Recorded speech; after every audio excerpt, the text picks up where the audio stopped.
Hi everyone, I'm back, and we're here with the fifth installment of Creole Corner, where we've been going through a whole series of calypso strumming rhythms.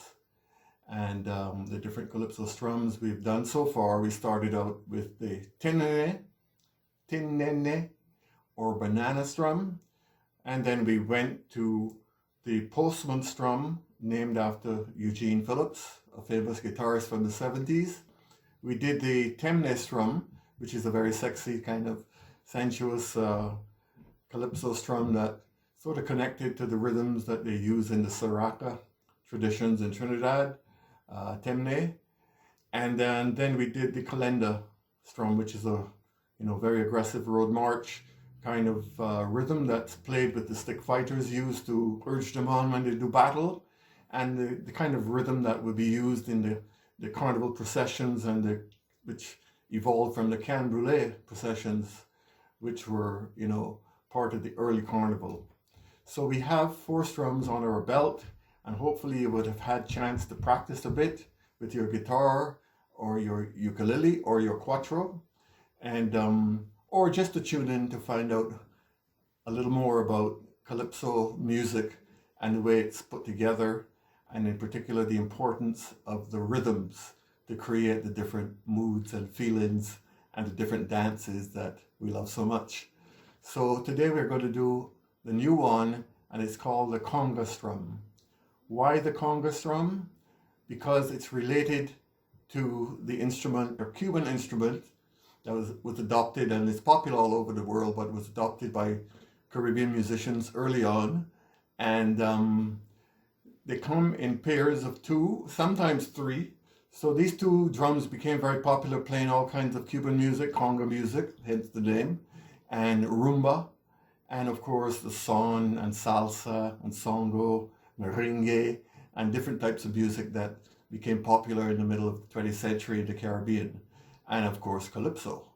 Now calypso took the congas, and in the case of Trinidad, where they play them with mallets, because you think, well, why would you play it with mallets?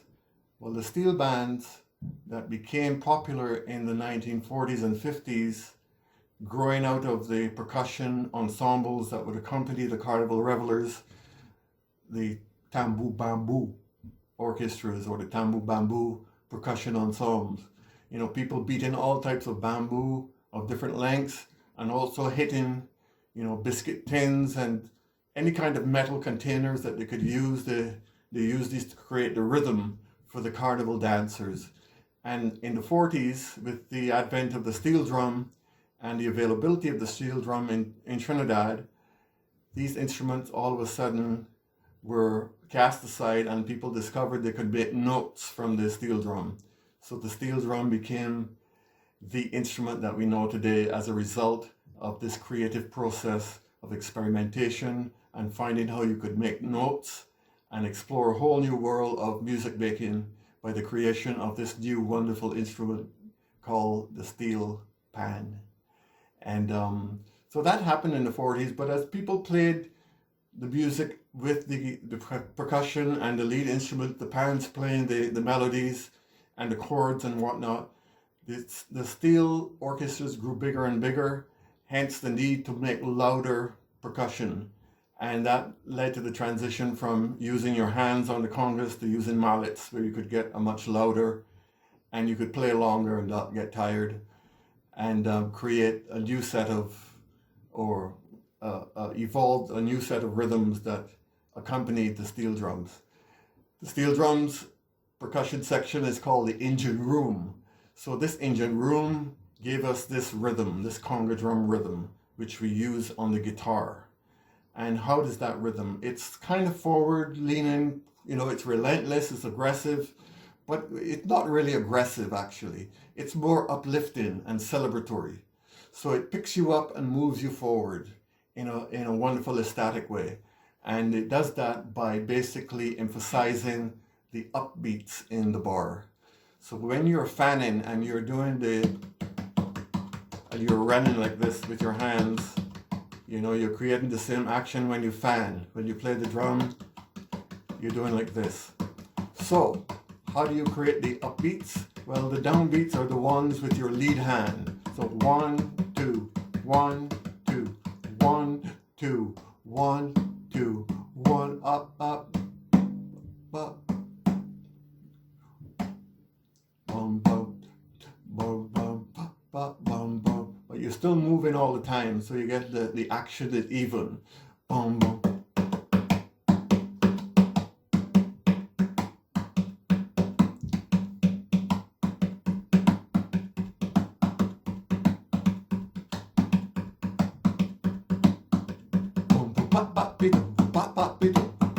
So the offbeats are all on the other hand, not the lead hand, but the other hand when you're fanning.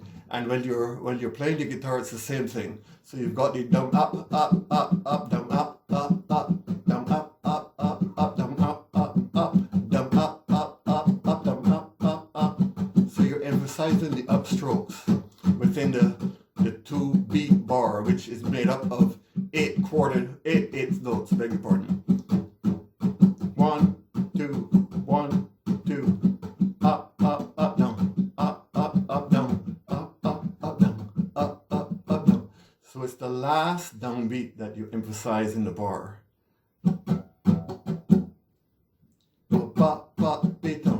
So let's hear how it sounds on the guitar. With a simple C chord.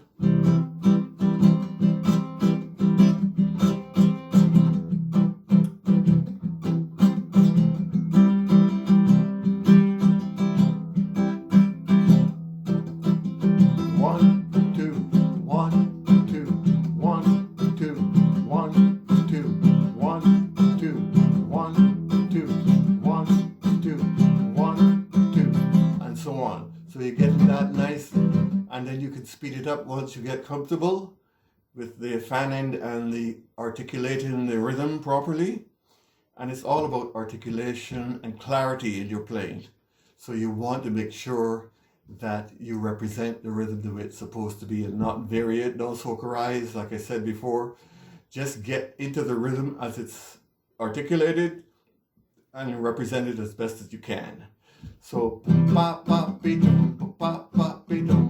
the congas are playing exactly that. There are variations, okay?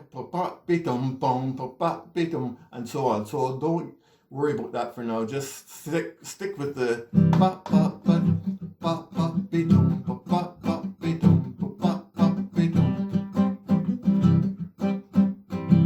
okay? You see how it's lifting you up?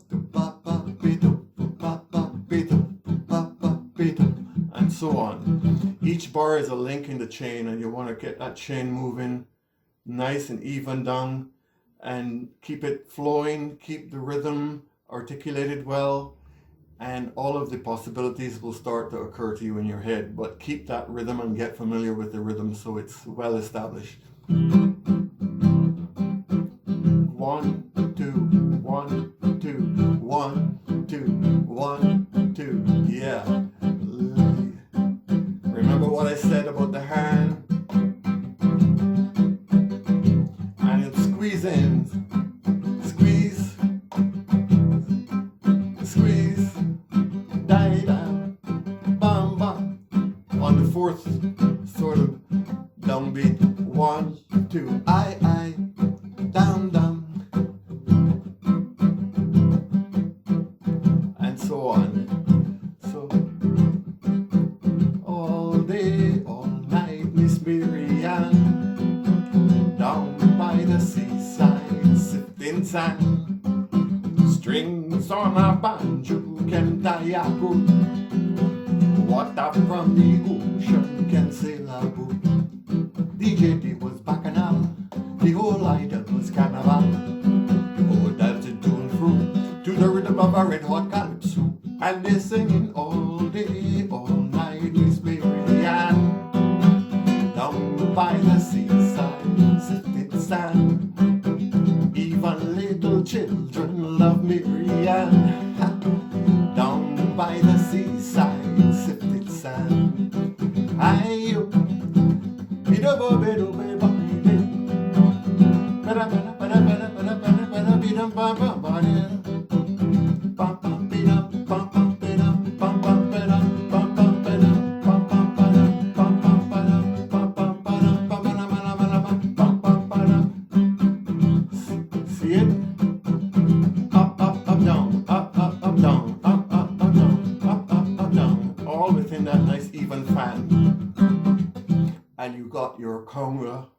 rhythm.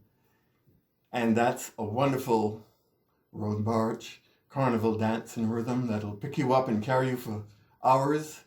And that's the rhythm that you see the conga drums being played on the congas in the steel bands. If you watch them at Carnival or Caravana or any of the carnival or steel band performances you attend. So, we've got Marianne. Let's get one from maybe the early 70s, that sort of classic, late 60s, early 70s, when you see the classic flowering of the Trinidadian Calypso generation, the post-war Calypso generation, and you have that flowering of Calypso music with Kitchener and Sparrow, leading the pack, and hundreds of others putting in there, some great work along the way. So you've got something steel band.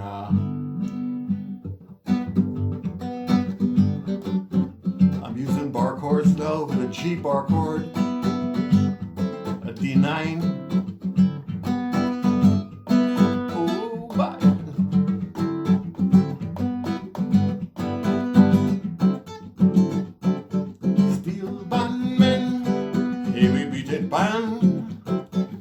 But my friend, you must understand, has it ever dawned on you who invented pan?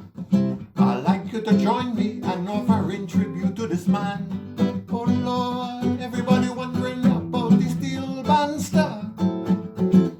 When you get to know, well, it's going to break your heart.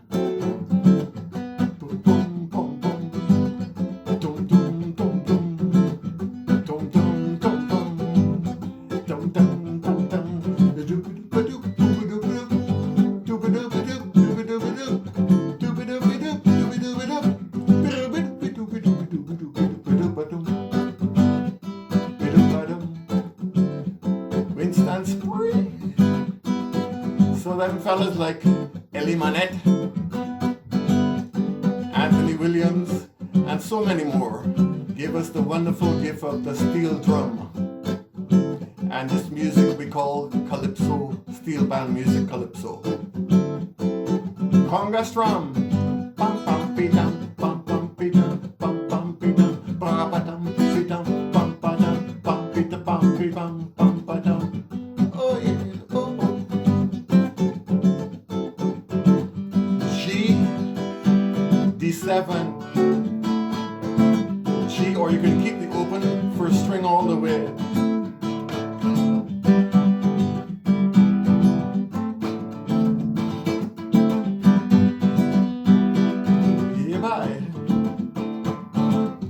So you can make your own little engine room right here in your apartment. In one of the future sessions, we're gonna look at the various percussion instruments and what they play. But right now we're focusing on the guitar or the quattro or ukulele, as you may have, and encouraging you to pick them up, tune up, grab a drink. And here I have my guava drink with me today, one of my favorite fruits, and guava, delicious. You can mix it with lemonade too. It stretches it a bit, and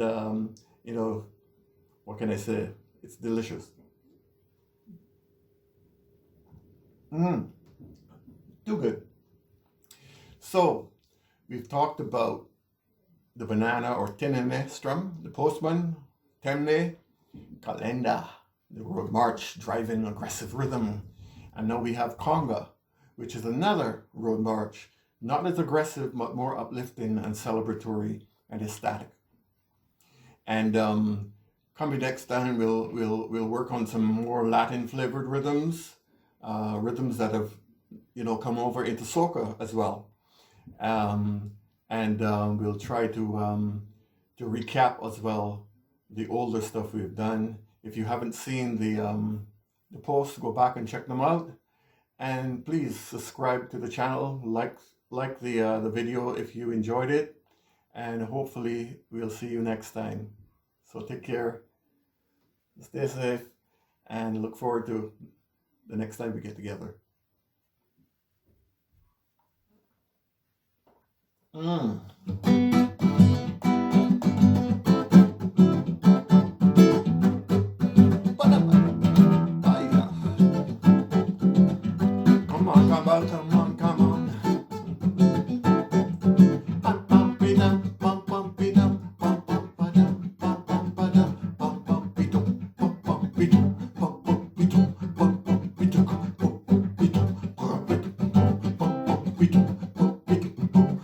you want to get that nice sweet attitude with your playing and capture all of these rhythms.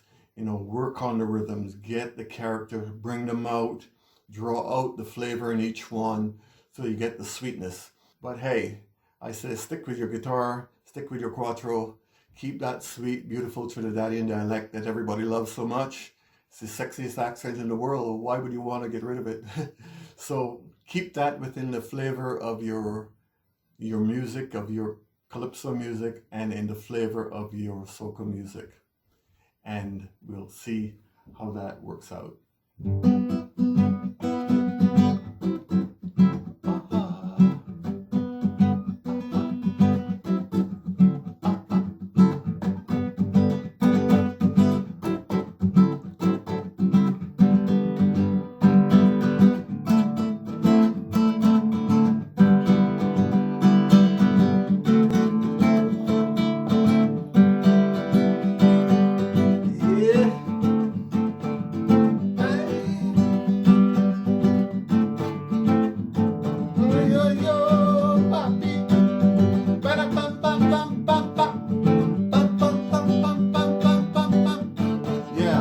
Upbeat is so important. You have to capture that upbeat all the time.